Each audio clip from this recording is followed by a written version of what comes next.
छोटे से एक लालच के लिए वर्षों के याराने गए। अच्छा हुआ है मेरे दोस्त कुछ नकली चेहरे पहचाने गए। हम तो पहलवान बेटियों के समर्थन में बड़ी ताकत से खड़े हुए और किस तरह का जुल्म पहलवान बेटियों को सहना पड़ा ये भी आपने देखा। हमारा तो परिवार इतना बड़ा है कि हम ट्रेनिंग देते हैं और लोग दूसरी पार्टियों में जगह बना लेते हैं। अभी तो दोस्ती हुई है, ये दोस्ती किस तरह का रंग जमाएगी आप देखना।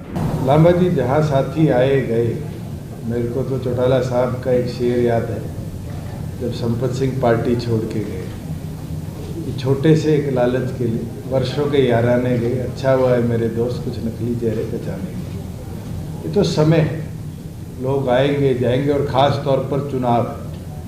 अभी तो टिकटों का बंटवारा राष्ट्रीय पार्टियों में शुरू होगा और होड़ लगेगी लोगों की भागने की।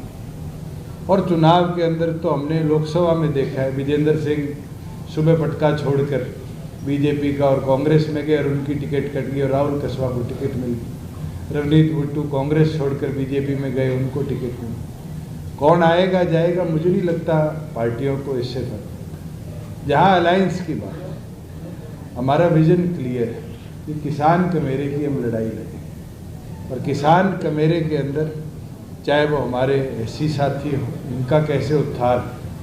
मैं एक चीज़ आज आपके बीच में ज़रूर कह सकता हूँ, जब मेरी प्राथमिक चौर की चर्चा चंद्रशेखर जी से हुई, हमारा एक लक्ष्य था कि हम गरीब को केवल मात्र इस झांसे में नहीं कि तुम्हारा मकान बना देंगे और मकान के अंदर उसको ज़मीन की व्यवस्था नहीं दे पाते। अधिकतम आज गरीब साथी किसी जाति से आते हो वो मकान नहीं देते। इस पे योजना लेके आएंगे और जो वादा हम करेंगे, ज़्यादा वादे करने की हमारा लक्ष्य भी नहीं, पर जो वादा करेंगे उस वादे के अंदर दोनों पार्टियां गंभीरता के साथ मैदान में उतरेगी और उसको पूरा करने का लक्ष्य है। सेम कॉम्बिनेशन है, नेलो और बीएसपी का ऑलरेडी गठबंधन हो चुका है यहाँ। उनका तो पहले 3 बार होकर टूट लिया। आपने सर्कलशीट की बात करी है, तो क्या ये तय है आप दो ही होंगे या किसी और से नजर करता है, क्योंकि आम आदमी पार्टी के बीच में आप कह रहे हैं आप लोग शुरू कर देते हो। हमने तो कभी औपचारिक तौर पर नहीं कहा। आपने सवाल मेरे मुंह में डाला था कि क्या उनके साथ हो सकता है। मैंने कहा वो अभी इंडिया अलायंस का मेंबर है, वो छोड़ेंगे तब चर्चा का। चंद्रशेखर जी कह रहे थे कुछ इस तरह की पार्टियां और आ सकती हैं साथ में। आपने सपोर्ट किया था चंद्रशेखर जी किसान आंदोलन। यस, की पार्टी ने उसको सपोर्ट किया। ठीक है, अब उस पे कोई बातचीत की, आपका स्टैंड क्या रहेगा कॉमन?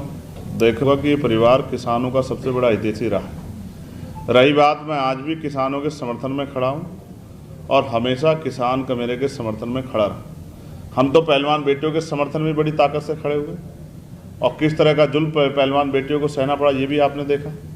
तो मैं फिर आपसे कह रहा हूँ, अब ये आपके सामने हैं और जहाँ तक मैं समझता हूँ इन्होंने विरोध भी नहीं किया। चुनाव अब आया है, लेकिन उससे पहले भी कई बार मैंने महसूस किया कि, और मैंने उनको सुना भी, उन्होंने कहा कि मैं पुरानी गलती अब दोहराने के मूड में नहीं। अच्छा, गलती मानते हैं?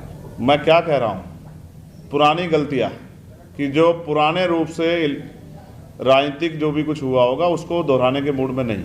मैं आपको विश्वास दिला कहता हूँ, हम विचारधारा पर आधारित लोग हैं, किसान कमेरे की लड़ाई लड़ रहे हैं। हर वंचित वर्ग को हाशिए से उठा के ऊपर लाने में जो भी हमारा योगदान है हम उसके लिए काम कर रहे हैं। हम पूंजीपतियों के हितैषी नहीं हैं, गरीब के हितैषी हैं और हम विचारधारा के आधार पर इस लड़ाई को आगे बढ़ाएंगे। अभी तो ये दोस्ती हुई है, ये दोस्ती किस तरह का रंग जमाएगी आप देखना। हमारे लोगों को, कुणाल भाई, हमारे लोगों को हमारे ऊपर भरोसा है, उस भरोसे को हम बना के रखेंगे और ये ताकत जो है आप देखना नया निर्माण करेगी। नए हरियाणा का निर्माण जो सपनून महान पुरुषों के सपने का होगा और राष्ट्र निर्माण में भी योगदान देगी। और मैं स्पष्ट कर दूं, पुरानी गलतियों से मेरा आग्रह ये है, मैंने उनको सुना, वो स्पष्ट भी कर देंगे कि हम किसी भी कीमत पे वो पार्टी जिसने लंबे समय से नुकसान पहुंचाया किसानों को, उसको किसी भी कीमत पे फ़ायदा नहीं होने देंगे। तो क्या ये तय माना कि आप चौधरी देवीलाल की बात करते हैं तो उनके तो दो लोग उनके परिवार से आते, आप भी आ रहे हैं, आयरन भी आ रहा है, तो ये तो परिवार में ही बंटवारा भी है ना? नहीं, 4 हैं, कांग्रेस में भी है, बीजेपी में भी है।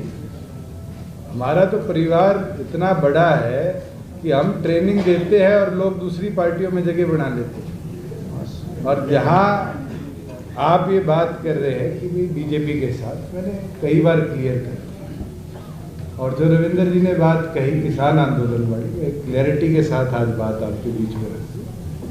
आपने मेरी कोई स्टेटमेंट नहीं सुनी होगी कि 3 कृषि कानून अच्छे थे, बल्कि एक चीज उस दौरान भी मैंने कही थी कि किसी दिन भी एमएसपी पर आंच आएगी मैं सरकार छोड़ दूँ। और हमने बड़े मजबूती के साथ हरियाणा प्रदेश में 14 फसलों पर एमएसपी दी, व्यवस्था बनाई कि 2 दिन के अंदर किसान के खाते में पेमेंट पहुंचे, उसकी फसल का नुकसान का मुआवजा 30 दिन में उसके खाते में पहुंचे।